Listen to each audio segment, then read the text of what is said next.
who was reacting to the whole scenario of what we were doing in a post-George Floyd world, in an area where Jacob Blake had just been shot.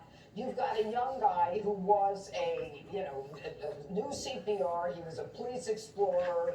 He was some kind of fireman cadet. He was a good kid. He went there to clean up the graffiti on the buildings.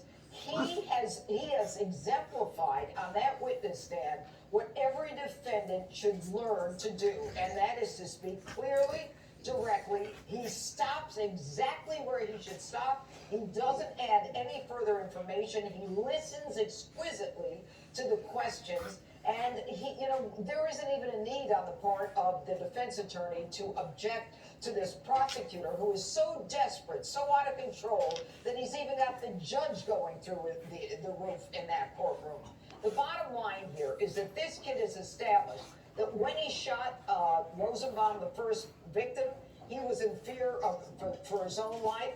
When he shot the second guy, Huber, he was in fear legitimately and reasonably of his own life. And when he shot Grosskreutz, the third guy who didn't die, for which he's being charged with attempted murder, he had legitimate grounds for which to use deadly physical force. So now the question is whether or not the prosecutor can prove now, because the burden of proof has shifted beyond a reasonable doubt, that it was not self-defense. He can't do it. Well, yesterday, Geraldo, you said that you thought that this trial might not even go to the point where you have the defendant take the witness stand, but he did, and perhaps that might have been the best thing that he could have done for himself. It was something that I would not have recommended. Putting the defendant on the witness stand is always problematic. It's a toss of the dice.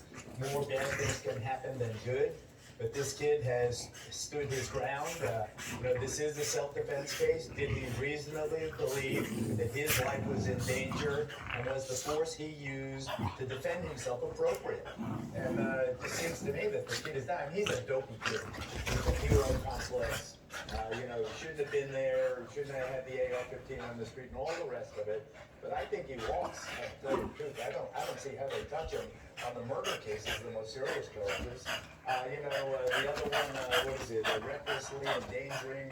I think there's a reasonable possibility that, aside from the possession of the weapon as a minor, I think that Rittenhouse is going to go. Go ahead. Well, first of all, I don't think he's a dopey kid. Just because he is Mr. Cool from New York City doesn't make him a dopey kid. Okay, this kid practiced CPR trained. He was a police explorer. He was a fire cadet. 17-year-old guy, that kid that takes an AR-15 to a neighbor's. You know what? You don't know what it's like in that part of the country, and maybe you do. I do. I live there.